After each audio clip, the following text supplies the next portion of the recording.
Speaking sentence. Speaking sentence मतलब English बोलना। English बोलना सभी लोग चाहते हैं, लेकिन बोल कोई कोई पाता है। इसी को ध्यान में रखते हुए मैंने एक वीडियो लेक्चर शुरू किया है, एक मैंने अपनी क्लास शुरू की है जिसमें मैं आपको इंग्लिश बोलना सिखाता हूँ।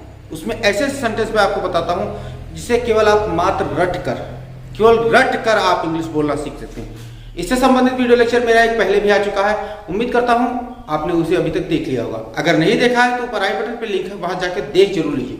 बहुत ही अच्छा वीडियो लेक्चर है, बहुत इंटरेस्टिंग सब सेंटेंस मैंने बताया है जिसे आप केवल मात्र रट लीजिए और रटने के बाद इंग्लिश बोलना शुरू कर दीजिए। तो उस वीडियो लेक्चर को जिन्होंने देख रखा है उनको पता होगा कि उसमें मैंने सोकर उठने से लेकर नहाने तक की बात की थी। अब नहाने के बाद आप कहीं बैठते हैं चाय पानी पीने के लिए या नाश्ता कर लेते हैं, और नाश्ता करने के बाद आपको क्या होता है, आप मोबाइल उठाते हैं, क्योंकि सबकी आदत होती है। आजकल का जो मॉडर्न एज है, मोबाइल उठाई, व्हाट्सएप चेक किया, फेसबुक चेक किया। तो वहां पे मैंने आपको बताया था कि हर काम को आपको इंग्लिश बोलते हुए करना है। आप भी यहाँ पर व्हाट्सएप चेक करना चाहते हैं या फेसबुक चेक करना चाहते हैं तो उसमें भी आपको बोल के, मतलब हर एक चीज आपको जो करना हो वो सेंटेंस आपको बोलना पड़ेगा, और बोलने के बाद ही आप उसे कार्य करना शुरू कीजिए। तो देखिए कैसे कैसे सेंटेंस अब की बार लेकर आया हूं जिसे आपको मैं बताने वाला हूं, जिसे आप मात्र रट कर इंग्लिश बोलना सीख सकते हैं। लेकिन आगे बढ़ने से पहले जान लीजिए, ये है आपकी अपनी क्लास एक्सीलेंस क्लास, और अभी तक यदि चैनल को आपने सब्सक्राइब नहीं किया है तो ऐसे ही वीडियो आगे पाने के लिए चैनल को सब्सक्राइब करके बेल नोटिफिकेशन ऑन कर लीजिए, क्योंकि बेल नोटिफिकेशन ऑन रखेंगे तो आपको जो है मेरा वीडियो सही समय से मिल जाएगा। और भाई फ्री है, सब्सक्राइब कर लिया कीजिए। आते हैं, देखते हैं, चले जाते हैं, लेकिन सब्सक्राइब करके रखेंगे तो वीडियो का जो नोटिफिकेशन आप तक सबसे पहले पहुंचेगा। तो देर तो बहुत हो गई है, तो चले चलते हैं अपनी क्लास में और देखते हैं कि कैसा कैसा सेंटेंस मैं आपके लिए लेकर आया हूं। कैसे कैसे इंटरेस्टिंग सेंटेंस मैं आपके लिए लेकर आया हूँ, जिसमें आप देखिए कि फेसबुक चेक करना है, व्हाट्सएप चेक करना है, इंस्टाग्राम चेक करना है। आप मोबाइल उठाते हैं, लेकिन मोबाइल उठाने से पहले आपको बोलना है आई चेक माई व्हाट्सएप या I check my Facebook, I check my Instagram. जो कुछ भी करना हो आप बोल कर कीजिए, सेंटेंस बोल के कीजिए। पहले वीडियो लेक्चर से आप बताता आ रहा हूं कि जो कुछ भी करना है आप बोलते रहिए, सोचिए मत सेंटेंसेस को। इन सेंटेंस को बोलते रहेंगे और रेगुलर बोलते रहेंगे, प्रैक्टिस करते रहेंगे बोलने की, तो आपको ये सेंटेंस जब आपकी जबान पे रट जाएंगे तब आपको दिक्कत नहीं होने वाली है कि आप कैसे बोलेंगे, क्या बोलेंगे। धीरे धीरे आप पहले आराम से बोलेंगे, क्योंकि आप अटके नहीं, सेंटेंस में उच्चारण में गलत ना करें। लेकिन जब आपकी आदत पड़ जाएगी तो फ्लुएंटली बोले लेंगे। आप कहीं पर आए तो किसी से हाल चाल पूछना है, फोन पे हाल चाल पूछ रहे हैं, या फिर किसी से मिले, आप किसी से हाल चाल पूछा तो कहेंगे आप कैसे हैं, तो वो जवाब देगा मैं ठीक हूं। लेकिन आपको हिंदी में चीज नहीं पूछनी, अब आपको इसे इंग्लिश में पूछना है। कैसे पूछना है? How are you. आप पूछेंगे हाउ आर यू या हाउ आर यू डूइंग।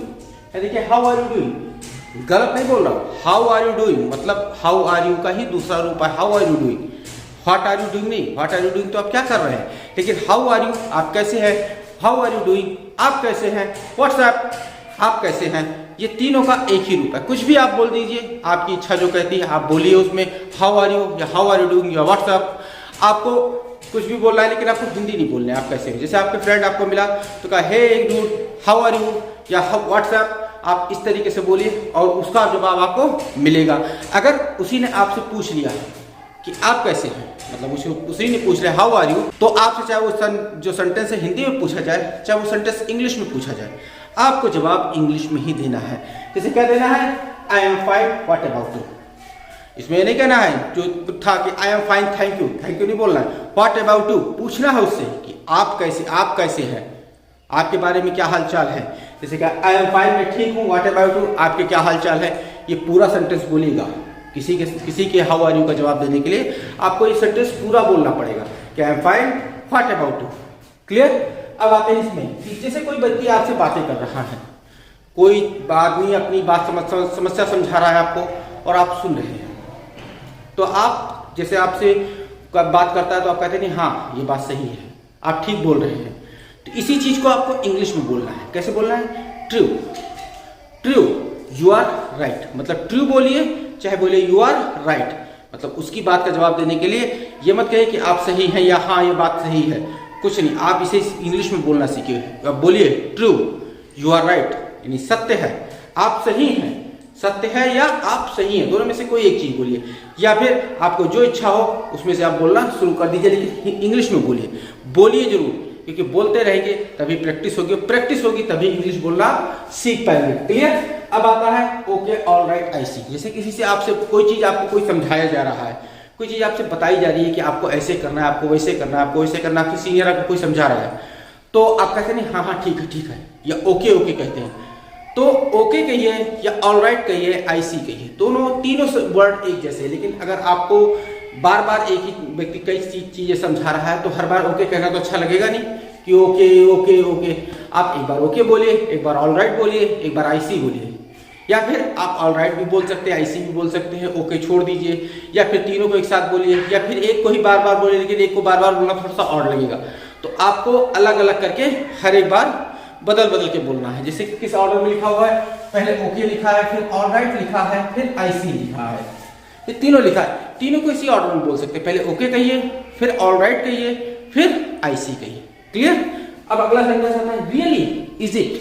मतलब कोई चीज आपको सरप्राइजिंगली बताई जा रही है, कोई फ्रेंड आपको आया, उसने बताया अरे उसका एक्सीडेंट हो गया, तो तुम आप कहेंगे सच में, तो सच में आप हिंदी में मत बोलिए, आप इंग्लिश में बोलिए। रियली इज इट, रियली बोलिए चाहे इज इट बोलिए, इसका मतलब होता है सच में। सरप्राइज में आप बोलते नहीं है सच में, उसी प्रकार से आपको इंग्लिश में बोलना है, इसी को रियली बोलना है। सरप्राइजिंगली आपको रियली निकलना चाहिए आपके मुंह से, इज इट निकलना चाहिए। जब आप ये तभी आपके मुंह से निकलेगा जब आपकी रेगुलर प्रैक्टिस करते रहेंगे। तो इन सेंटेंसेस को नोट कीजिए, फिर कुछ सेंटेंस है उसे लेता हूं और उसका भी डिफिनेशन आपको बताता हूं। तो ये कुछ फ्रेजेस मैंने और लिए हैं। इन फ्रेजेस में पहला आता है मेरे पास वेल।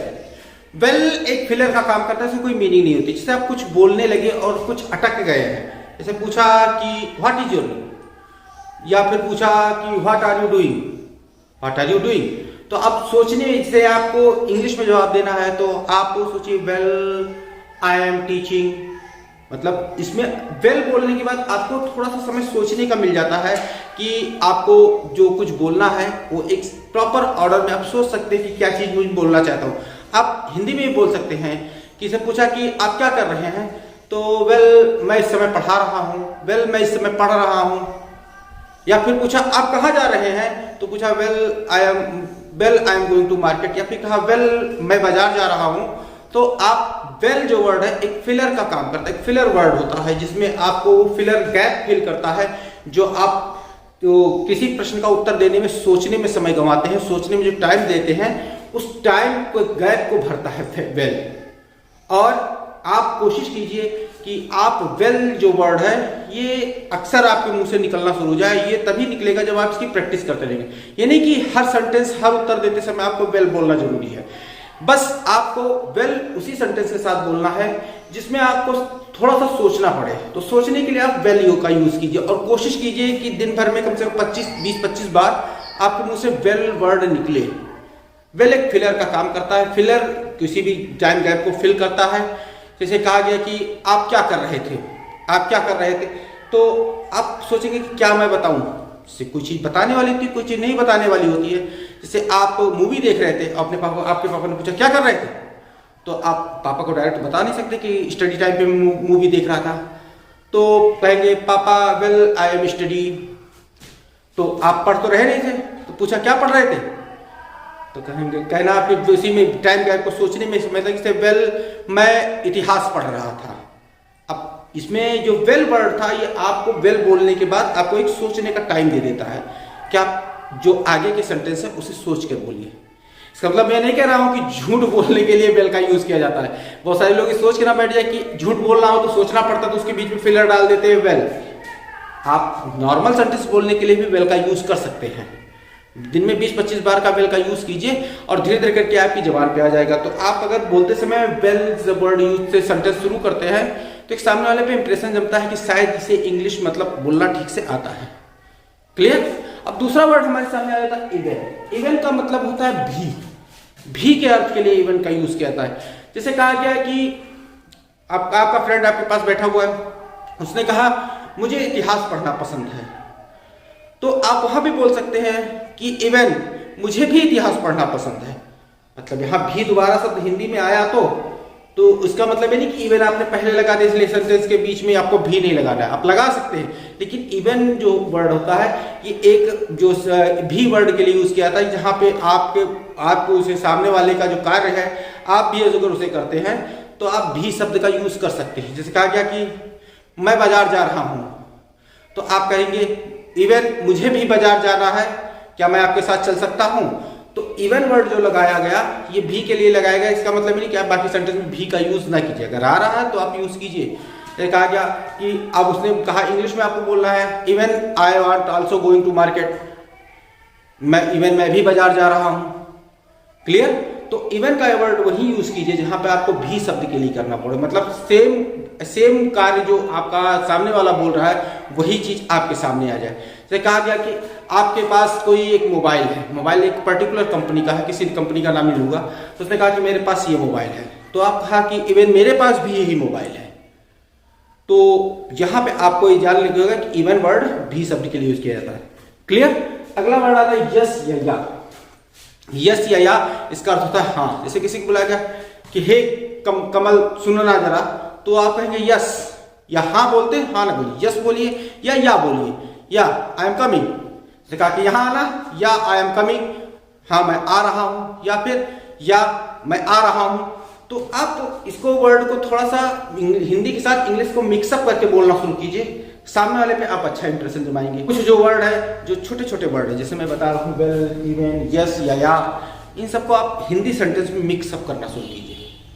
इंग्लिश भी बोलिए, इंग्लिश जैसा सेंटेंस में होता है रट्टा मार के बोलना शुरू कीजिए, लेकिन कुछ हिंदी सेंटेंस में भी इनको मिक्सअप करना शुरू कीजिए।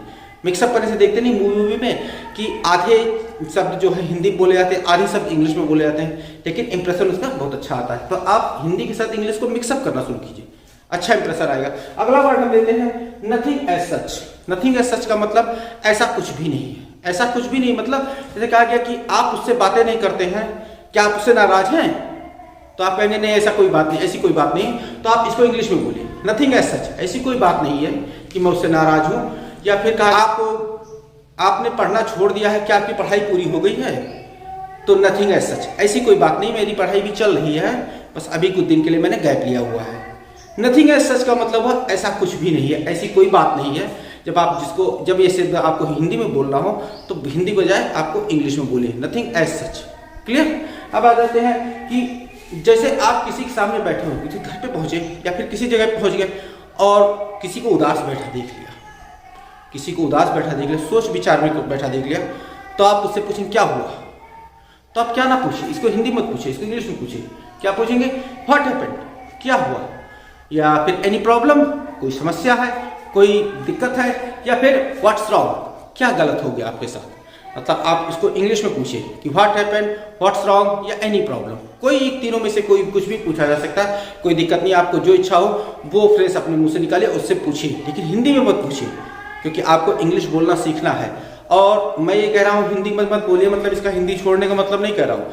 आप इंग्लिश को जब तक प्रैक्टिस कर रहे हैं, आपकी जबान पे आ रही है, तब तक कोशिश कीजिए आपको कम से कम हिंदी बोलनी पड़े। आप कम से कम हिंदी बोलेंगे, ज़्यादा इंग्लिश वर्ड का यूज़ करेंगे, तो आपके समझ में ये आएगा कि ये जो धीरे धीरे आपकी इंग्लिश जो शब्द है अच्छी होती जाएगी। फिर अगला सेंटेंस, जो अगला फ्रेज हम लेते हैं, क्या है कि किसी से परेशानी का कारण पूछा तो उसने कहा नहीं कोई बात नहीं है। जैसे उसे उदास ही बैठा है, आपने पूछा व्हाट हैपेंड, तो उसने जवाब दिया नहीं कोई बात, ऐसी कोई बात नहीं है। तो आर यू ओके, आप सब ठीक हैं? जैसे किसी का एक्सीडेंट हो गया, कोई पूछा कि मुझे तो चोट लग गई, मेरी गाड़ी ठुक गई, तो आप पूछते नहीं सब ठीक हैं या तुम ठीक हो? तो आप इसे हिंदी मत पूछिए, इंग्लिश में पूछिए आर यू ओके, क्या तुम ठीक हो, क्या तुम सब कुछ सही है? या फिर आर एवरीथिंग ओके, मतलब आर यू ओके ना पूछने के पूछे कि क्या सब कुछ सही है। आपको इसे पूछना है तो पूछे एवरीथिंग इज ओके, क्या सब कुछ सही है। इस तरीके से आप इंग्लिश बोलने की प्रैक्टिस कीजिए और रेगुलर बोलिए। बोलते रहने से ही आपकी प्रैक्टिस बनेगी, आपकी जबान साफ होगी और इंग्लिश बोलना आपको अच्छे से आ जाएगा। प्रैक्टिस कीजिए, बोलते रहिए। आगे देखिए क्या फ्रेज है आपके सामने, एक्चुअली। एक्चुअली शब्द जो है बहुत ही अच्छा सा शब्द है। जैसे कहा गया कि कोई फ्रेंड आपके यहाँ आया गया, बहुत दिन बाद आया, तो बहुत दिन बाद आना हुआ। या फिर आप किसी के आ गए तो आपसे पूछा गया कि अरे इतने दिन बाद कैसे आए, बहुत दिन बाद पहुंचे किसी घर पे, तो आप वहां पे एक्चुअली शब्द यूज कर सकते हैं। एक्चुअली मतलब होता है वास्तव में। जैसे क्या एक्चुअली मैं इस रास्ते से जा रहा था, सोचा क्यों ना आपसे मिलता चलूं।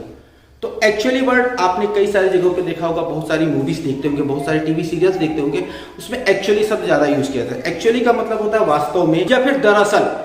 कहा गया कि आप वहां कैसे पहुंच गए, तो आप कहेंगे एक्चुअली मैं वहाँ नहीं जाना चाहता था लेकिन मैं गलती से वहाँ पहुँच गया। दरअसल मैं वहाँ नहीं जाना चाहता था लेकिन गलती से मैं वहाँ पहुँच गया। तो एक्चुअली का मतलब होता है दरअसल। दरअसल शब्द के लिए अगर आपको कहीं भी यूज़ करना है तो आप एक्चुअली यूज़ कीजिए। एक्चुअली यूज़ करने से अच्छा होगा कि आप एक्चुअली वर्ड यूज़ कीजिए, उसके बाद आप हिंदी बोल सकते हैं, कोई दिक्कत नहीं होने वाली है।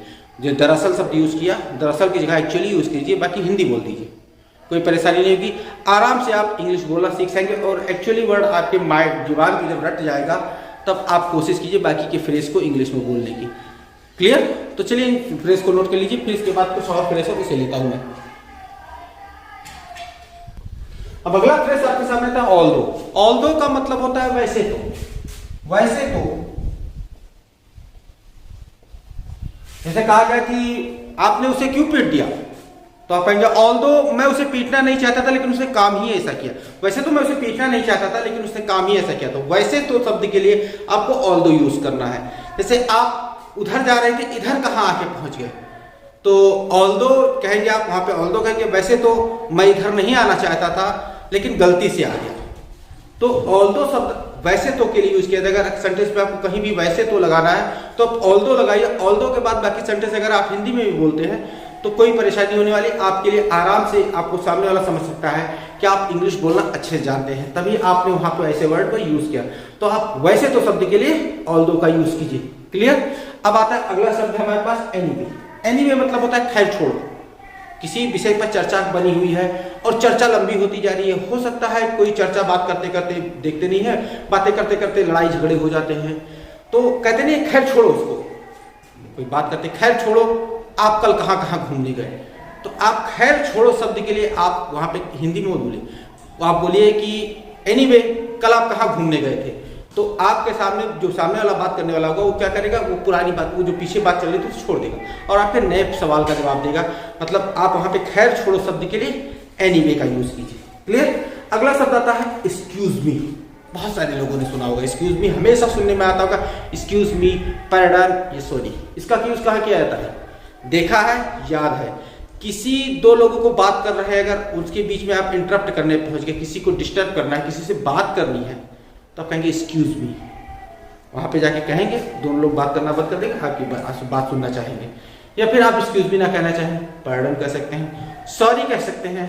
किसी दो लोगों को अगर आप डिस्टर्ब कर रहे हैं तो आपको एक्सक्यूज मी कहना जरूरी है, ये मैनर के अंतर्गत आता है। अब अगर आप फोन पे बात कर रहे हो, सामने वाले की बात नहीं समझ में आ रही है, आवाज कट रही है या धीमे आवाज आ रही है या फिर कुछ और दिक्कत है कि जिसे सामने वाले की बात नहीं समझ में आ रही है, तो आप ये मत कहिए कि आपकी बात समझ में नहीं आई, आप कहिए एक्सक्यूज मी या फिर कहिए सॉरी या फिर कहिए पैरडन। सामने वाला समझ जाएगा कि मेरी बात इसे समझ में नहीं है, वो अपनी बात को रिपीट कर देगा। यानी फोन पे भी आप एक्सक्यूज मी का अगर यूज करेंगे तो आप फोन पे जो दूसरी तरफ बात करने वाला है वो समझ जाएगा कि मुझे मेरी बात को रिपीट करना चाहिए क्योंकि मेरी बात इनकी समझ में नहीं है। अगला जो सेंटेंस वर्ड है हमारे सामने वो आता है कंग्रेचुलेशंस। इसे किसी ने बहुत अच्छा काम किया, आप उसे बधाई देना चाहते हैं। किसी को किसी चीज की कोई चीज मिल गया और उम्मीद से ज्यादा मिल गया, तो आपसे कहेंगे बधाई हो। तो बधाई हो को हिंदी में कहने के बजाय इंग्लिश में कंग्रेचुलेशंस कहना शुरू कर दीजिए। बहुत सारे लोगों ने शुरू भी कर दिया है। आप जो अभी नहीं शुरू कर रहे हैं, जो हिंदी में ही बधाई हो, शुभकामनाएं दे रहे हैं, उसे आप इंग्लिश में ट्रांसफॉर्म कीजिए और इंग्लिश में बोलना शुरू कीजिए। यकीन मानिए अच्छा प्रभाव डालेंगे। तो आप बधाई हो कहने के बजाय कंग्रेचुलेशन कहिए। क्लियर? किसी ने बहुत अच्छा कार्य कर दिया, किसी ने बहुत बढ़िया काम किया, बहुत शाबाशी वाला काम किया, तो आप उसे कहते हैं शाबाश, बहुत अच्छा काम किया। आप शाबाश मत कहिए, कहिए कीप इट अप, मतलब कीप इट अप, प्रशंसा कीजिए उसकी, कीप इट अप, इसे जारी रखो, शाबाश, इसे बहुत अच्छा काम किया। या कहिए वेल डन, बहुत बढ़िया काम किया। तो आप वहां पे शाबाश बोलने के बजाय आप इन दो फ्रेज में से किसी का भी यूज कर सकते हैं, चाहे वेल डन यूज कर दीजिए, चाहे कीप इट अप यूज कर दीजिए, दोनों का यूज कीजिए, कोई दिक्कत नहीं होने वाली। क्लियर? आगे बढ़ते हैं। जैसे आप कुछ खाने के बारे में सोचते हैं, नाश्ता करने के बारे में सोचते हैं या खाना खाने के बारे में सोचते हैं, तो कहते हैं चलो मैं खाना खा लेता हूं। तो आप इस हिंदी में मत बोलिए आई टेक लंच या फिर आई टेक ब्रेकफास्ट या फिर आई टेक डिनर या फिर आई टेक जूस या फिर आई टेक वाटर। जितना भी बार दिन में जितनी बार भी पानी पीना हो, अब बोलिए आई टेक वाटर, मैं पानी पी लेता हूँ, या फिर आई टेक डिनर, मैं खाना खा लेता हूँ, या फिर आई टेक ब्रेकफास्ट, मैं नाश्ता कर लेता हूँ। इस प्रकार से आप सोचिए और सोचने के बाद इसे बोलिए। सोच के केवल मत रहने दीजिए, बोलिए, बोलेंगे तभी प्रैक्टिस बनेगी। और अगर वीडियो में मजा आ रहा है, वीडियो आपको इंटरेस्टिंग लग रही है, तो एक लाइक कर दीजिए, क्योंकि लाइक के लिए जो का है बहुत कंजूसी करते हैं आप लोग। वीडियो आते देखते चले जाते, लेकिन लाइक कोई नहीं करना चाहता, तो एक लाइक कर दीजिए। और चलिए इसे नोट कर लीजिए, और नोट करने के बाद देखते हैं कुछ और फ्रेज हमारे सामने, उसे मैं लेकर आता हूँ। आगे बढ़ने से पहले कोई एक इंटरेस्टिंग चीज मैं बताना चाहता हूँ कि जैसे आप कहते हैं आई टेक ब्रेकफास्ट, अभी मैंने आखिरी सेंटेंस आपको ये बताया कि आई टेक ब्रेकफास्ट, आप इसे कहते हैं आई टेक डिनर, जो कहना चाहें, जो जिस समय होगा कि मैं नाश्ता कर लेता हूँ या मैं भोजन कर लेता हूँ, आप आई टेक करते हैं। लेकिन आई टेक की जगह एक और वर्ड यूज किया जाता है, इसकी जगह आप यूज कर सकते हैं लेमी, लेमी का यूज कर सकते हैं। लेमी जो है ये लेट मी का कॉन्ट्रास्ट रूप है, लेट मी का कॉन्ट्रास्ट रूप है लेमी, यानी कि अगर आप चाहें तो आप आई की जगह पे लेट मी टेक ब्रेकफास्ट, मतलब आप यहाँ पे आई की जगह पे इस शब्द का भी यूज कर सकते हैं। क्लियर? कोई सामने वाला कहता है कि लेट मी टेक डिनर, तो वह गलत नहीं बोल रहा है, वहां लेट मी का जो है अलग से दूसरा रूप दिखाया जा रहा है, कॉन्ट्रास्ट रूप दिखाया जा रहा है। क्लियर? तो कुछ फ्रेज और लिया मैंने कि आई एम हैविंग डिनर या हैविंग ब्रेकफास्ट या लंच या फ्रूट या जूस। इसका ये प्रयोग कब करेंगे? जब आप लंच कर रहे होंगे या डिनर कर रहे होंगे, मतलब जब करने के बारे में सोचते हैं कि चलो मैं डिनर कर लेता हूं तो आई टेक डिनर, लेकिन जब डिनर कर रहे होते हैं तो आई एम हैविंग डिनर, मैं डिनर कर रहा हूं, या आई एम हैविंग लंच। आप जब कार्य को जारी रखते हैं, मतलब लंच कर रहे होते हैं या डिनर कर रहे होते हैं, तो आप वहां पे हैविंग का यूज कर सकते हैं, I am having lunch, I am having dinner. Clear? लेकिन बोलते रहिए, इसको बोलते रहिए, बार बार कहता आ रहा हूं, शुरू से वीडियो लेक्चर में पहले में भी बताता रहा, इसमें भी बताता आ रहा हूं कि आप इसे केवल सोचिएगा मत, बोलिएगा, क्योंकि बोलते रहेंगे तभी आप इंग्लिश बोलने की अच्छी प्रैक्टिस कर पाएंगे। अगला वर्ड हमारे पास आता है देन व्हाट। देन व्हाट, तो मैं क्या करूं, या तो फिर, इसका मतलब हुआ कि तो मैं क्या करूं, तो मैं क्या करूं, या फिर तो फिर। जैसे कोई आपके सामने आया, उसने कहा मेरे पास बहुत पैसे हैं, मैं जो चाहे वो कर सकता हूं, तो आप कहेंगे देन व्हाट, तब मैं क्या करूं, तो मैं क्या करूं। या फिर कोई आपसे नाराज है, जैसे उसने कहा कि मैंने आपको कल बहुत आवाज दी लेकिन आप सुने नहीं, आपकी आदत ठीक नहीं लगती, तब आप कहेंगे देन व्हाट, तो फिर आप क्या कर लेंगे।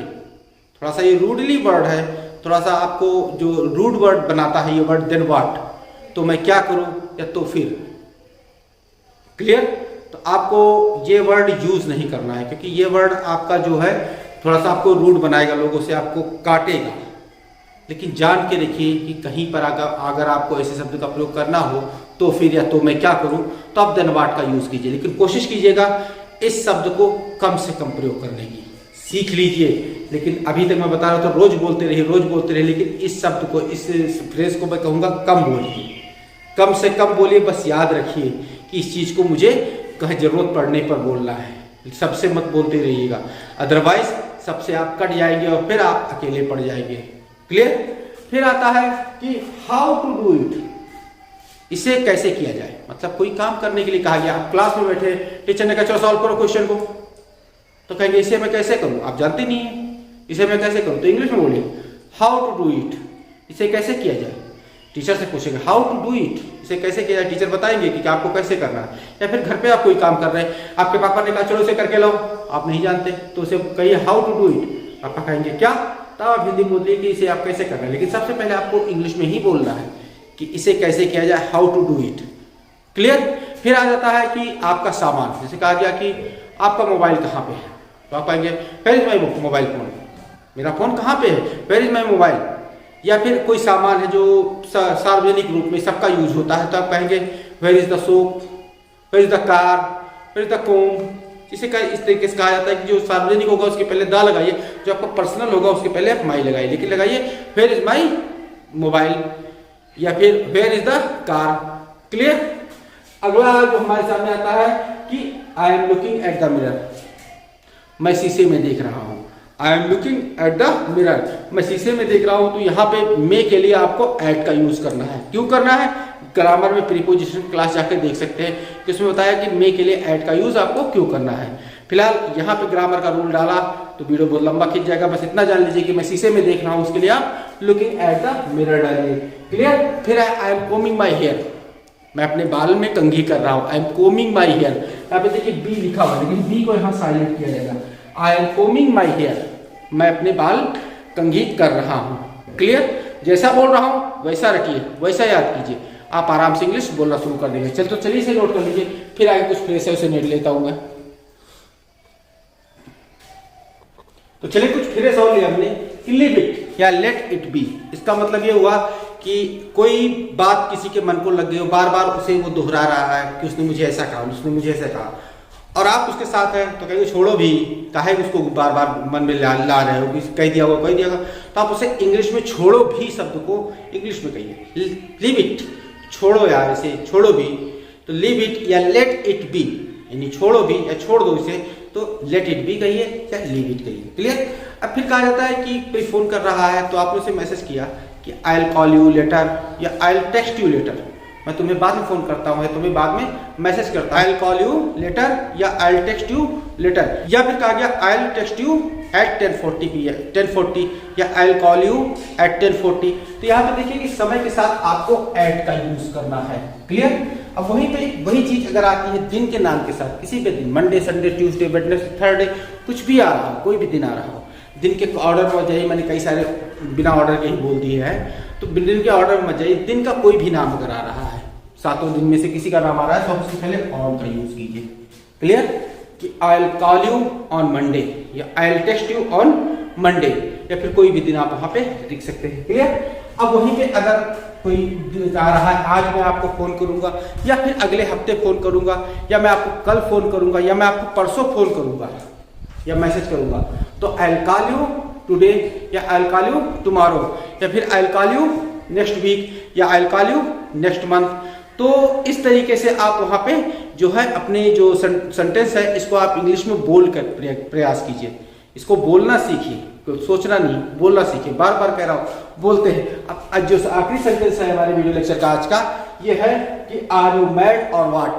जिससे आप अपने फ्रेंड के बीच में बैठते हैं नहीं तो कहते नहीं है कि पागल है क्या, कहते नहीं पागल है क्या। अपने फ्रेंड्स को कहते कोई बात कर रहा होता है, कुछ कहता है कि ऐसे चलो कर ले, तो कहते हैं पागल है क्या, तो कहेंगे आर यू मैड और व्हाट, पागल है क्या। तो आप उस शब्द को जो वहां पे हिंदी में बोल रहा है आप उसे इंग्लिश में बोलिए, पागल है क्या। क्लियर। तो उम्मीद करता हूं ये चीज आपको समझ में आ गई होगी। चलिए इसे नोट कर लीजिए। तो स्टूडेंट्स इसी के साथ आज का वीडियो लेक्चर समाप्त करता हूं और उम्मीद करता हूं कि इस वीडियो लेक्चर में जितने भी सेंटेंस मैंने आपको लिखा है, जितने भी फ्रेज आपको लिखा है, ये सारे फ्रेज आपने नोट कर लिए होंगे कॉपी पे, क्योंकि नोट करके रखेंगे तभी उनको याद करने में आसानी होगी, और याद करेंगे तभी अपनी रोजमर्रा की लाइफ में इन शब्दों का इस्तेमाल कर पाएंगे। और इन शब्दों का इस्तेमाल रोजमर्रा की जिंदगी में कीजिए, तो सोचिए नहीं, करते रहेंगे तभी आप इंग्लिश बोलना सीख पाएंगे, तभी मेरे वीडियो क्लास का आपको लाभ मिल पाएगा और मेरा जो एम है वो पूरा हो पाएगा कि इंग्लिश बोलना आपको मैं सिखा पाया। तो आप इसको बोलते रहिए, सोचिए मत, बोलते रहिए। और अगर वीडियो अच्छा लगा हो तो अपने दोस्तों तक जरूर पहुंचाइए, क्योंकि इसमें आपको बहुत सारे शब्द ऐसे मिल जाएंगे जो आपकी रोजमर्रा की लाइफ में आपको बोलने में काम आने वाले। तो अगर चैनल को सब्सक्राइब नहीं किया है तो ऐसे वीडियो आगे पाने के लिए चैनल को सब्सक्राइब करके बेल नोटिफिकेशन ऑन कर लीजिए। और मिलते हैं अपने किसी और वीडियो लेक्चर में। Till then stay tuned with our channel, keep watching, keep learning, take care, thank you and bye bye.